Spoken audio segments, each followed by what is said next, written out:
Laureta's POV. Ipinagpatuloy ko ang buhay. Ginugol ko ang lahat ng oras sa pagtatrabaho. Pinilit kong kalimutan na si Gavin. Hindi niya na ako ginulo sa nakalipas sa isang buwan. Siguro nga, nasaktan ko siya ng todo. Laureta, may beauty contest sa barangay namin. Baka gusto mong sumali. Si Ate Jelay nang mabisita ako sa kusina. Di naman masyadong abala ang cafe.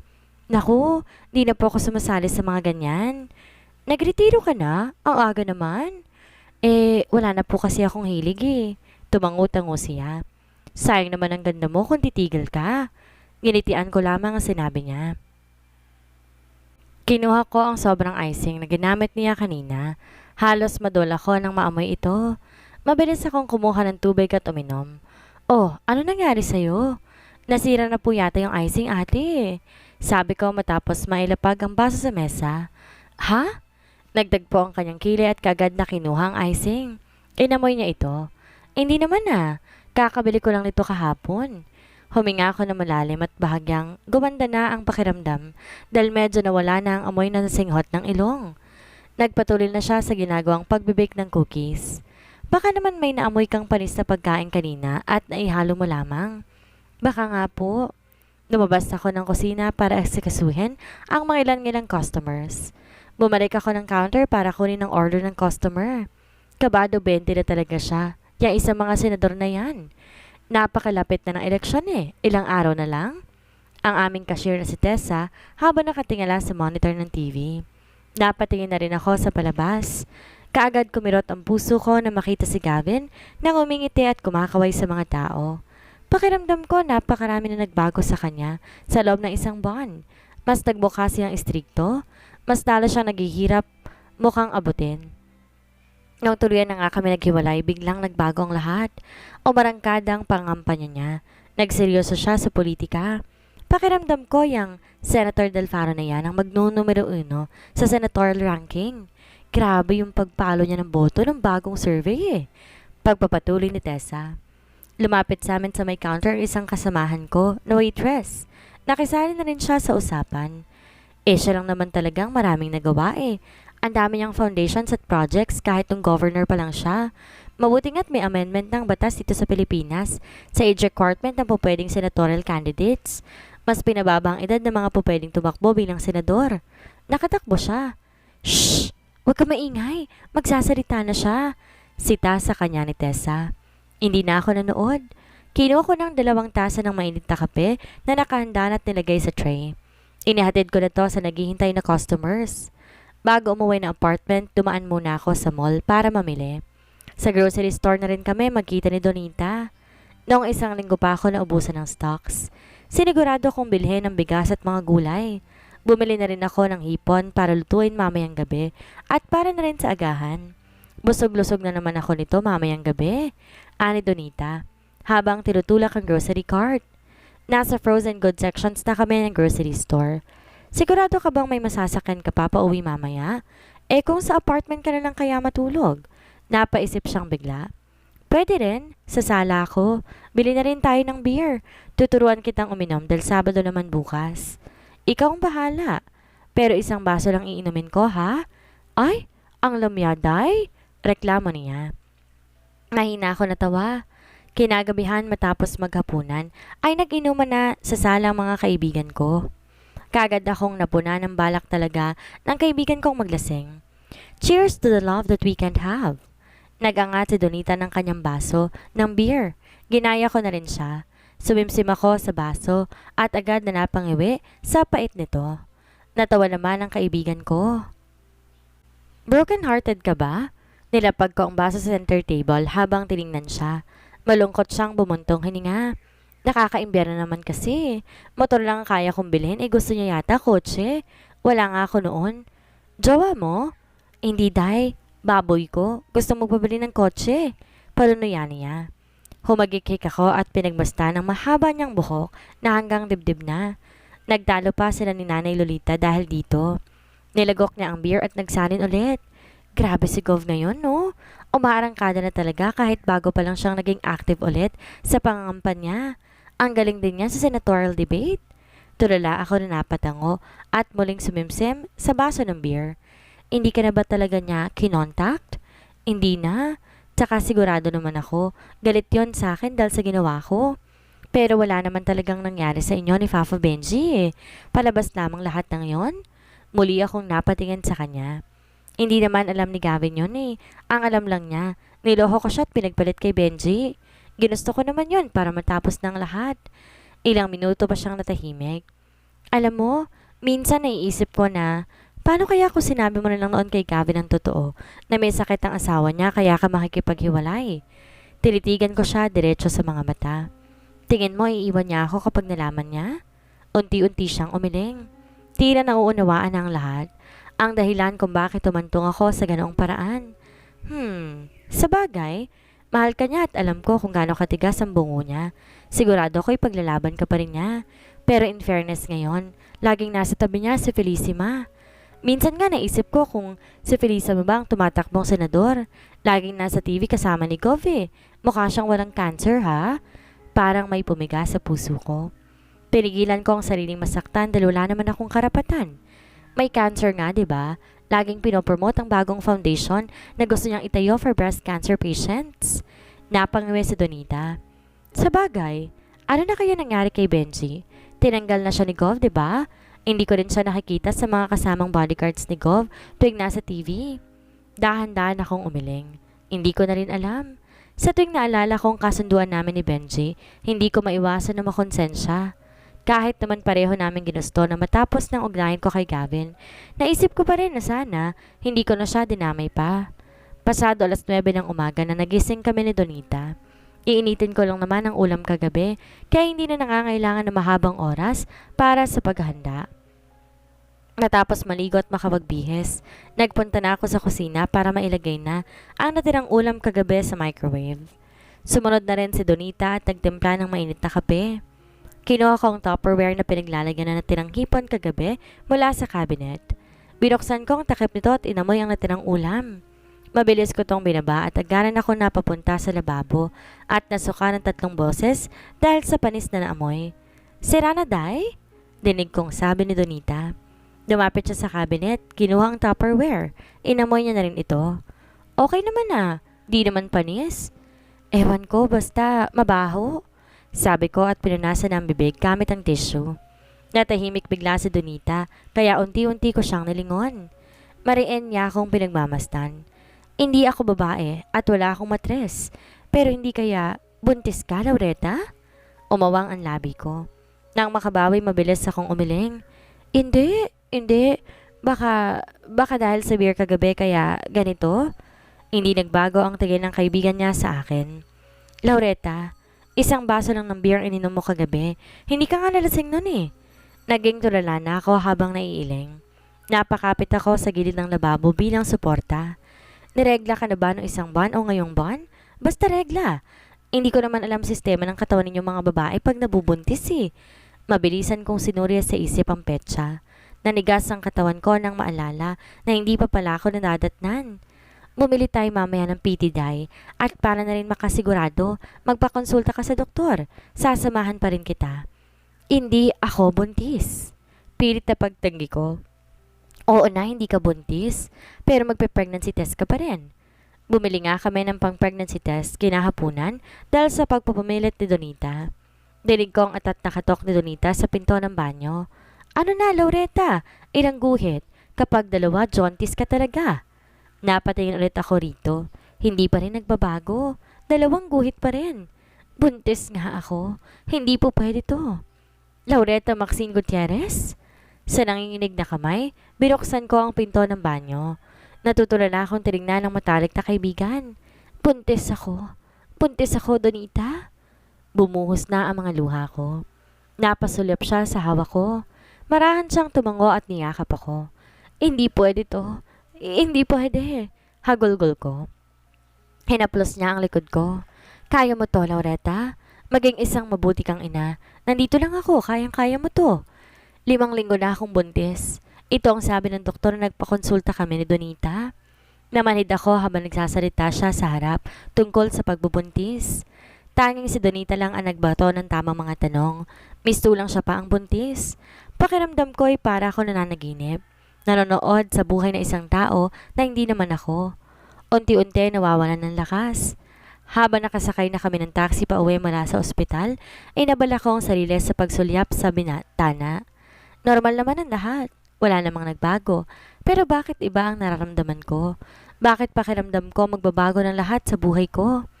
Ipapaalam mo ba kay Gov? Si Donita. Napahagat ako sa ibabang labi habang iniisip kung ano ang maaaring maging reaksyon ni Gavin. Nilingon ko ang kaibigan. Baka sa mukha niyang pag-aalala. Hindi ko alam.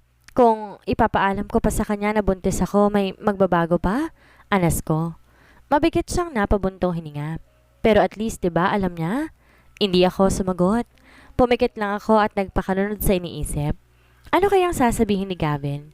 Galit siya sa akin dahil sa ginawa ko. Maniniwala kaya siya? Parang okay na naman sila ulit ni Felicima. Sisirain ko pa ba yun? Hindi ba't yun naman talaga ang dahilan kung bakit ako nagsinungaling? Para magkabalikan sila. Kahit na medyo sensitibo ang pagbubuntis, nagpatuloy ako sa pagtatrabaho sa cafe. Kailangan kong kumayod, hindi lamang para sa sarili, kundi para na rin sa batang nasa sinapupunan ko. Hindi dapat sarili lang iniisip ko dahil hindi na ako nag-iisa ngayon. Mabilis naman ako napatakbo sa CR para sa staff ng cafe dahil sa pagsusuka. Pangilan mo na yan ngayong araw, Laureta? Si Ate Jalay, habang pinagmamasan ako. Pang-apat po yata. Bumuntong hininga siya at napahawak sa bewang. Mariin niya akong tinitigan. Ilang buwan na? Kaagad kong nakuha ang diretsahan niyang tanong. Alam ko naman na may nakakapansin sa mga kasamahan ko sa trabaho, pero ito yung unang beses na may nagtanong sa akin. Mahigit 1 buwan na po, tatay? Marahan akong umiling. Tumalim ang tingin niya. May mga lalaki talagang sarap lang ang alam, pero ang hirap pag mas mabilis pa ang takbo, papalayo, kaysa kabayo. Aniya at pinagpatuloy na ang paggawa ng cheesecake habang naiiling. Maaga akong umuwi ng apartment. Siguro nga ay naaawa na si Ma'am Daylin sa akin. Lagi na lang kasi ako nasusuka at napakasensitibo na ng pang-amoy ko. Habang nakaupo sa may sala, humigpit ang pagkakahawa ko sa numero na bigay ni Donita noong nakaarang araw. Numero ng opisina ni Gavin dahil hindi ko siya makontakt sa dating private number niya. Huminga ako ng malalim at sinimulan na itong i-dial. Mas kinabahan pa ako nang may sumagot na. Governor Del Faro's office? How may I help you today? Anang boses ng babae sa kabilang linya. Pumikit ako. Pwede ko bang makausap si Governor? I'm sorry, ma'am. Governor Del Faro is currently unavailable today because of his very hectic schedule since the election is fast approaching. May I know who's calling? Nakatikom na ang bibig. Ilang segundo pa akong natahimik. Ma'am? Untag niya. Pwede ko bang makuha ang pangalan ninyo? Who is that? Eileen? Anyways, can you also reschedule? Dinig ko ang boses ni Gavin sa background. Sa nanginginig na kamay, mas mabilis pa sa kidlat ang ginawa kong pagputol ng tawag. Lumakas ang kabog sa dibdib ko. Para akong tumakbo ng milya-milya dahil sa matinding kaba. Hindi ko pa kaya ngayon, pero susubukan ko ulit bukas. Pangako ko sa sarili ko. Sa pangatlong subo ko, makakausap ko na si Gavin. Munti ka na ako mahimatay dahil siya na mismo ang sumagot nito. Hello? Barito ng boses niya sa kabilang linya. Nanigas na ako sa kinatatayuan. Ngayong kausap na siya ay parang di ko na maibuka ang bibig ko. Ilang segundo lamang akong natahimik. Hindi naman niya ako binabaan. I know it's you. What do you want? Nagaspang na tanong pa niya. O baka naman na wrong number ka. Hindi ako si Benji. Hindi akong lalaki mo. Pumikit ako na mariin dahil sa talim ng sinabi niya. Dumiin ang sugat na yon sa puso ko. Gavin? Dinig ko pa ang marahas na pagsinghap niya. Na para bang pati pagsambit ko sa kanyang pangalan ay nagdudulot ng sakit sa kanya. Sinubukan kong magpatuloy. Gavin, kailangan ko... Kailangan? Marahas na pagputol niya sa akin. Ano pa bang kailangan mo? Ubos na ako. Inubos mo na ako. Ang sakit. Kasalanan ko naman kung bakit ganito niya ako ituring pero ang sakit pa rin talaga. I am busy. Stop harassing my secretary. Huwag mo na akong tatawagan. Sa opisina ko, stop disturbing my office. Matigas sa sabi niya at binaba ng telepono. Siguro nga desperada na ako. Ayokong sumuko. Alam ko namang di ko to ginagawa para sa sarili kundi para sa bata. Gusto ko lang malaman ni Gavin na buntis ako. Kung ayaw man niyang kilalanin ng anak ko, okay lang sa akin. Hindi ako maghahabol. Hahayaan ko siya. Ang gusto ko lang pagdating ng araw, masasabi ko sa bata, ang alam ng ama niya na nabuo na siya. Hindi ko ipagdadamot sa kanya ang detalye na yon. Kaya naman nang matapos ang eleksyon, sinubukan ko ulit. Nanalo na lang si Gavin. Bilang senador, kaya't kahit papaano, ay baka maging matiwasay ang pakikipag-usap niya sa akin. Baka kahit papaano mabigyan niya ako ng pagkakataon para mapakinggan. Hindi ko naramdaman ang mga daliri ko sapagkat mistulan na tong naging manhid sa pakiramdam. Marahan akong pumikit, sabay lunok dahil natuyo ng lalamunan ko sa kaba. Muli akong dumilat at sa nanginginig na kamay, sinimulan ko ng pagdadial sa telepono. Mas lalo ko nanigas sa kanitatayuan nang mag-ring na ito. Ilang segundo pang lumipas, kagad na may sumagot na sa kabilang linya. Senator Del Faro's office, how may I help you today? Magilom na bungad ng kanyang babaeng sekretarya sa kabilang linya. Di na ako nagulat pa na siya ang bumungad sa akin. Pwede ko po makausap si Senator Del Faro? Tanong ko sa namamaos na boses. Pasensya na po, ma'am. Senator is currently in a conference meeting. May I know who's calling? I can just take a message. Mas sumigpit pa ang pagkakahawak ko sa telepono. Pumikit ulit ako ng mariin. Tell him it's Laureta. Kaagad siyang tumahimik sa kabilang linya.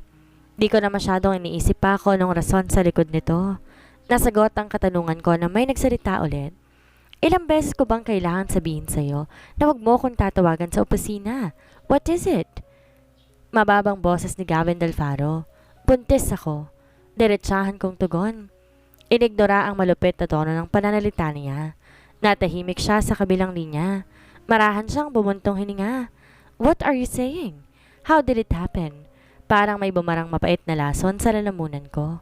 How did it happen? Mahina ako natawa, ngunit wala itong bahid ng tuwa. Ilang beses tayong nagtalik. Ipinutok mo sa loob at nagbunga yon. Tapos tatanungin mo ko niyan? Tanging paghinga lang niya ang naririnig ko. Gavin! Sambit ko na punong-puno ng pagsusumamo. You know that I cannot father your child? Aniya sa matigas na boses. Tuluyang kumawala ang luha mula sa mga mata ko. Kahit inaasahan ko na magiging ganon ang sagot niya, hindi ko pa rin maiwasang maramdaman ang tagos sa butong sakit. Isang patak ulit ng luha, dalawang patak, hanggang tuloy ng walang tigil na pagbuhos. Pinigilan kong humikbi. Ayokong marinig niya ang pag-iyak ko. Ayoko magmakaawa na naman para sa kakapiranggot na atensyon niya. Muli kaming natahimik, ni hindi ko pinalis sa mga luha ko, tinayaan to. Walang po pwedeng makaalam niyan. I just won the senatorial election. You know that, sabi niya. Para akong sinampal. Akala ko tapos na siya sa pananakit, ngunit hindi pa pala. Laureta, narinig mo ba ako? Walang dapat na makaalam. Lumunok ulit ako kahit na mahirap. Tumango ako maski hindi yan naman nakikita.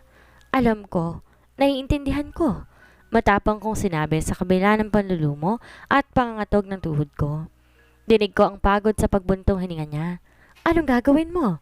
I can give you money. I can only support you financially. That's all I can give. Malamyos kong hinaplos ang aking tiyan na hindi pa naman kaalakihan dahil wala pang 10 linggo. Ipapalaglag ko. Malambot niyang pagkakasabi.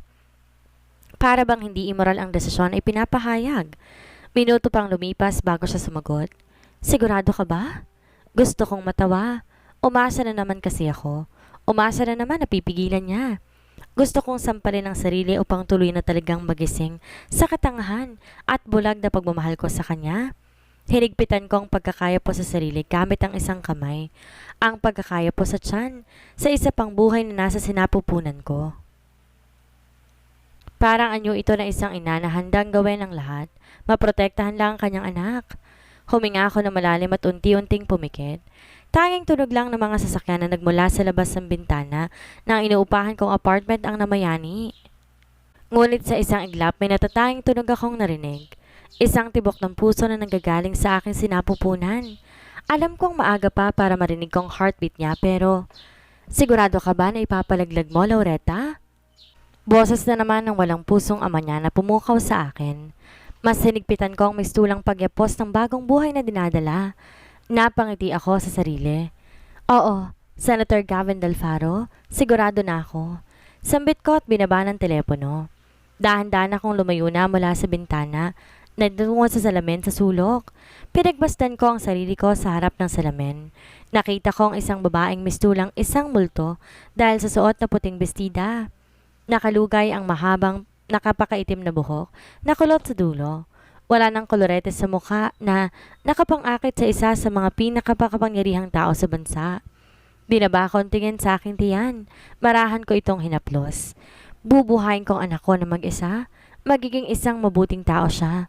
Sisiguraduhin kong hindi niya nakakailanganin pang ama nang itakwil namin siya. Mamahalin kong anak ko ng buong buo. Magpapatuloy ang buhay ko. Magpapatuloy ang buhay namin ng anak ko. Lumipas ang ilang linggo. Di na masyado naging sensitibo ang pagbubuntis ko. Isang buwan lang tiniis kong pagsusuka na ilang beses dahil na siguro sa pagiging balingkinitan ng katawan ko ay hindi masyadong malaki ang aking tiyan. Nadedepe na lang ang pagbubuntis ko kapag nagsusuot ako ng mga fit na damit. Sasama ka, Laureta, ha? Hindi rin naman masyadong maselan yung pagbubuntis mo eh. Nakangising pahayag ni Tessa. Naging abala kami sa pag-uusap tungkol sa outing na gagawin sa Sabado. Napakaingay namin sa kusina. Siyempre, isasama natin si Laureta para naman makapag-break siya sa trabaho. Celebration na rin sa pagiging Employee of the Month niya. Sabad naman ni Ma'am Dalen. Di matanggal ang tamis ng ngiti niya.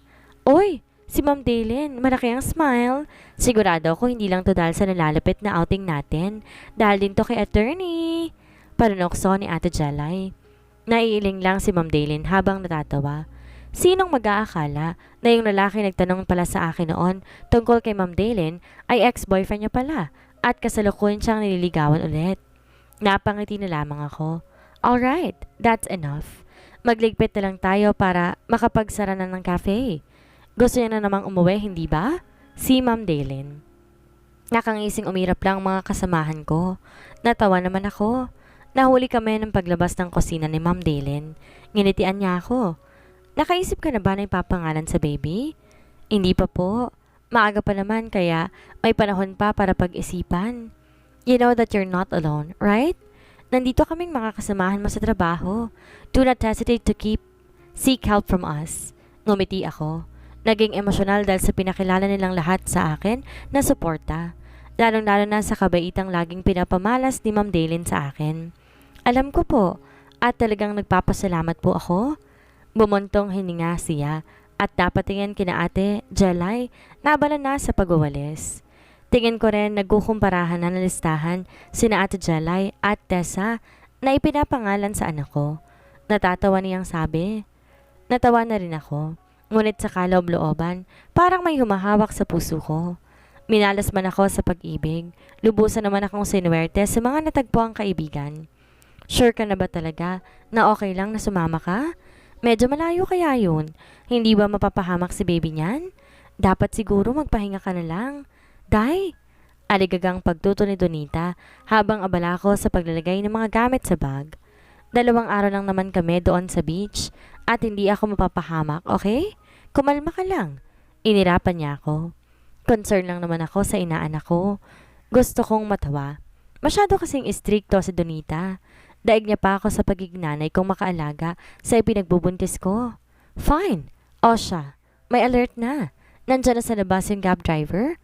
Aniya habang nakatingin sa cellphone. Sa pier kayo magkikita ng iba pang kasama mo sa cafe, di ba? Opo, Nay. Panunuya ako. Inignora niya na lamang ito at naglakad siya ng palad. Akin na nga yung bag mo. Ako na ang magdadala, Day. Alam mo, kung naging lalaki ka lang siguro, ang swerte ng girlfriend mo. Sabi ko habang papalabas na kami ng apartment. Ew, Laureta, ew! Natatawa akong pumasok na ang sasakyan. Tinamasa kong sariwang hangin habang ninanamnam ang nakakakiliting nararamdaman sa mga paa dahil sa napakapinong buhangin. Napakaganda ng Beach Verde. Medyo malayo nga siya sa bayan pero sulit naman dahil sa napakaputing buhangin. Kahit may mga kabahayan man, nanatili pa rin ang kalinisan ng lugar. Magdadapit hapon at kakatapos ng namin sa mga palarong inihanda talaga ni Ate Jelay para daw enjoyable naman ang aming kauna-unahang outing. Ang iba kong kasamahay naglalapag na ng banig sa buhangin. Samantalang si Ma'am Daly naman at attorney ay umalis. Sina Ate Jelay at Tessa na may abala sa pagluluto ng barbecue. Nag-alok akong tumulong pero agad naman nila akong tinanggihan at sinabihan pang magpahinga na lang muna. Yun nga ang ginawa ko. Nagpahinga ako habang naglalakad-lakad sa dalampasigan. Nang mapagod na ay binalikan ko sina Ate Jelay. Nandun nga, ang dami nila. Ate, ang gagwapo pa. Naabutan kong sabi ni Tessa. Nako Tessa, iba na lang pagtuunan mo ng pansin. Kapag ganyan ang trabaho, maraming mga babae. Napasulyap si Ate Jelay sa akin. Ako na po ang magpapaypay niyan, ate. Sabi ko habang tinitingnan ang mga nilulutong barbecue. Nakakabaliktad lamang yata. Wag na, ako na. Maupo ka na lang doon kasama ni na Ellie. Kinalabit ako ni Tessa sa balikat kaya't napatingin na ako sa kanya. May mga poging Armed Forces of the Philippines doon, Laureta. Nakatambay sa may kalsada, puntahan natin. Kunwari nawawala tayo't nangangailangan ng tulong nila. Suhestyon ni Tessa na dinaig pa ang kriminal sa modus na naisip. Kagad siyang sinipat ni Ate Jelay. Tumigil ka nga, Tessa. Idadamay mo pa talaga tong si Laureta. Ngumusol si Tessa. Malay mo naman po, ate. Baka doon makilala ni Laureta ang kanyang forever. Ayaw mo nun? May instant daddy na si baby? Kinurot siya ni Ate Jelay sa tagiliran. Ikaw talaga. Kung ano-anong ideyang pumapasok dyan sa kokote mo. Iniabot niya kay Tessa ang pamaypay. Hawakan mo na nga muna to. Bibili pa pala ako ng toyo. Nakalimutan nating magdala. Ako nang bibili, ate. Agap ko. O siya, sige. Nasa may di kalayuan lang naman sigurong tindahan dito. Sige po. Tumango ako at nagsimula ng maglakad. Binaybay ko ang nag-iisang kalsada na sementado. May iilan na ako nakikita mga kabahayan. May nadaraanan din ako mga batang naglalaro sa daan. Napangiti ako. Wala sa sariling napaayos sa tiyan. Hindi magtatagal makikita ko rin ang sarili kong anak na maglaro sa kalsada. Uminit ang puso ko sa naisip. Sa unahan ng mga batang abalang naglalaro, nakita ko nga ang mga sundalo na tinutukoy ni Tessa. May nakaparada rin sa dalawang truck nila. Sa nakikita ko mukhang di naman sila magtatagal dito. Umiling ako para mawala ang takot at humintunan nang makita na isang malit na tindahan. Bumili ako ng toyo, gaya na lang ng iniutos ni Ate Jelay. Nang maabot ng bayad, tumalikod na ako at tumakbang papalayo. May sundalo naman ako nakasalubong. Bubblegum po, dalawa. Dinig kong sabi niya sa baritonong boses. Napahinto ako dahil sa pamilyar niyang boses. Napalingon ako kaagad dito at dahil nakatalikod siya, tayong malapad na likod lang niya ang nakikita ko. Nakasuot ng uniformeng pang-army na kulay green. May suot din siyang green na sombrero. Benji? Mabilis ang ginawa niyang paglingon. Kita ko ang gulat sa mga mata niya na makita ko. Anong ginagawa mo dito, Laureta? Napakurap ako dahil unang beses siya na nakita, suot ang uniforme. Bagay na bagay sa kanya. May outing kami ng mga kasamahan ko sa cafe. Alam ko namang miyembro siya ng AFP bago kinuha ni Gavin. Bilang isa sa mga personal bodyguards. Karamihan naman talaga sa mga bodyguards ng politiko galing sa AFP. Agaran siyang napatingin sa dalampasigan. Kayo pala yun. Bumalik ka pala sa military? Oo. Nag-recruit kasi ulit ako eh. Tumango lamang ako. Sabay kaming napasulap sa kalsada nang marinig ang iyak na isang batang nadapa na agad namang dinilohan ng siguro'y kanyang ina. May nahagip ang tingin ko na isang kotse sa may hindi kalayuan nito. Muli kong binalik ang tingin kay Benji. Kamusta ka na? Tanong niya. Okay lang naman. Marahan siyang tumango. Kumunot ang kanya noo habang nakatingin sa bandang tiyan ko. Di naman ito klaro dahil sa suot kong kulay pink na sleeveless casual tank top na sobrang luwag at tinernohan ko lamang ng puting cotton shorts. Captain! Sabay kami ulit napalingon dahil sa pagtawag na isa pang sundalo sa kanya. Tinangoan niya ito at muli siyang bumaling sa akin. Kailangan na naming umalis. May konting ngiti na sa kanya mga labi. Masaya ako nakita ka, Laureta. Mauna na ako. Ngumiti ako pabalik. Sige, ingat kayo.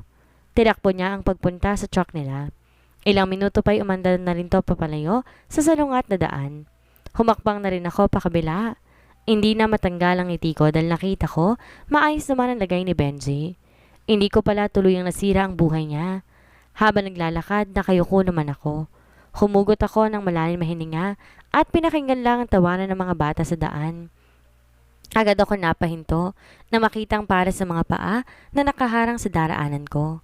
Unti-unti ako nagangat ng tingin at biglang tumigil ang mundo ko dahil sa nakitang napakapamilyar na mukha. Gavin? Sambit ko.